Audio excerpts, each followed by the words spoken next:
Welcome my dear children. In this video, we are going to see the summary of chapter 4, Materials, Metals and Non-Metals. In your lower grades, you have learned everything in this universe is made up of matter. Can you recall what matter is made up of? Yes, every matter it is made up of smaller units called atoms. You have also learned about elements. So what are elements?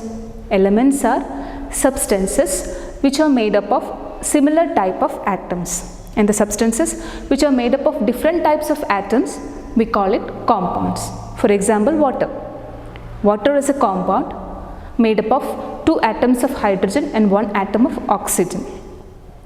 So in this chapter, we are going to see in details about elements and their classification. Elements, they are broadly classified into metals and non-metals. Also, there is a third group called metalloids. So we will see in detail what all these are. Then these metals, they naturally occur in the combined form. They are very much reactive. And there are some metals which are less reactive or inactive, like gold, silver and platinum. They occur in nature in their free state. The metals or the elements which occur in earth crust, we call it minerals. They are the elements or compounds which occur in the earth crust. And the minerals from which we extract metals, they are called ores. So we will see in detail about the physical and chemical properties of metals and non-metals in this chapter. So let us see the mind map of the chapter. Children, so let us see the mind map of chapter. So chapter 4, Materials, Metals and Non-Metals. In the first section of the chapter, we have seen how elements are classified. They are classified mainly into 3, that is metals, non-metals and metalloids. See, this classification is done mainly based on their physical and chemical properties. Here in this chapter, we are going to see in detail about the physical and chemical properties of metals and non-metals.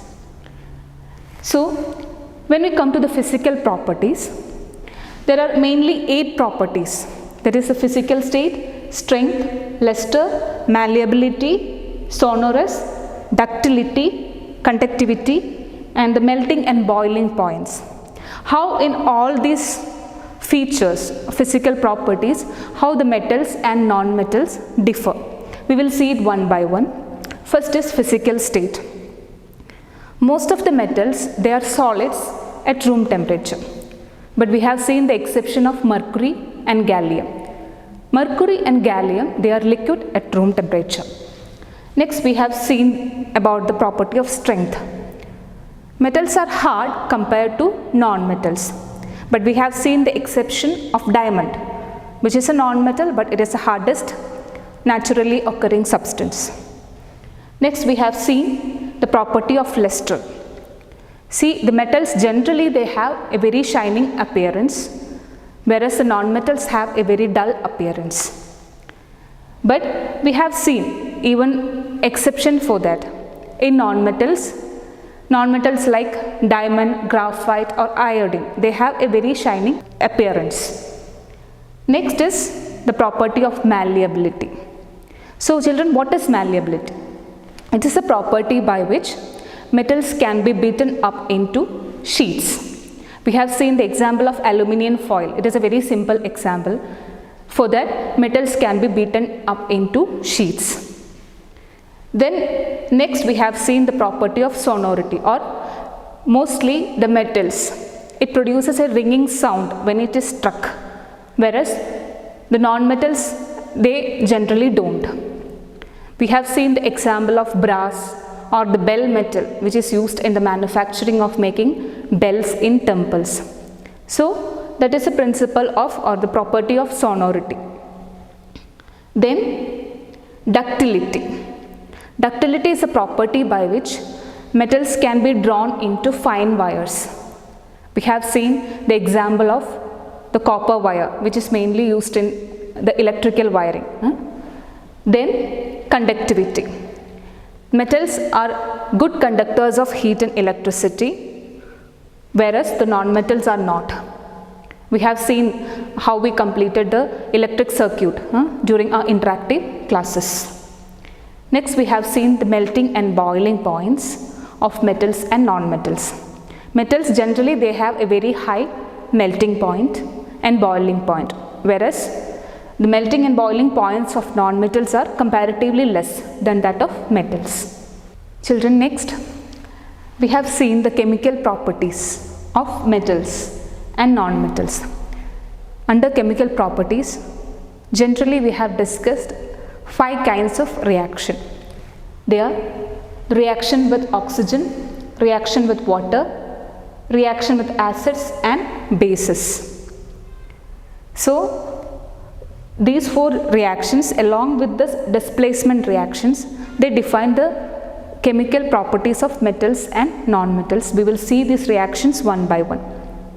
So the first reaction of metals and non-metals we have learned is that with oxygen. So the metals, when they react with oxygen, they form metal oxides. We have seen the example of corrosion or the formation of rust. Here the metal oxide formed is basic in nature. That means when it is dissolved in water, it will form the corresponding hydroxide. What is hydroxide? It is a chemical compound with OH group. So when this metallic oxides, when they dissolve in water, they will form the corresponding hydroxide, which can turn a red litmus paper blue. That means the metallic oxides are basic in nature. Then what about non-metals? How they react with oxygen? Non-metals, they react with oxygen, forming acids. So, for example, carbon when it reacts with oxygen form carbon dioxide. It is acidic in nature. So when the carbon dioxide, when it is dissolved in water, it forms carbonic acid, which is acidic in nature, and it can turn a blue litmus paper to red. Next, we have seen the reactions of metal and non-metals with water. How they react with water. Metals, when they react with water, they generally form the respective oxides or hydroxide. Metals like sodium and potassium, they are very much reactive, and lot of heat is liberated during such reactions. Whereas metals like zinc, iron, the reactions with water of these metals are very much slow. And about non-metals, they generally do not react with water. Next, we have seen the reaction of metals and non-metals with acids. Here we have taken dilute acids. So metals, when they react with acids, they form the corresponding salt with evolution of hydrogen gas. And non-metals and noble metals, generally they don't react with the dilute acids. And the last section we have seen the reaction of metals and non-metals with bases. Metals, they react with bases to form the salt, the corresponding salt, with the liberation of hydrogen gas. And non-metals, they are generally not reactive to bases. Next, we have seen the displacement reactions. What is a displacement reaction? In a displacement reaction, an active metal or more reactive metal, it replaces the less reactive metal in its salt solution. We have seen the example of copper sulfate and iron. How iron, it replaced the copper from the copper sulfate solution. And last, we have seen or we have discussed about the different uses of metals and non-metals. So children, that is our mind map all about. Dear children, hope this video help you to get the summary of chapter 4, materials, metals and non-metals. We'll see you during interactive sessions. Thank you.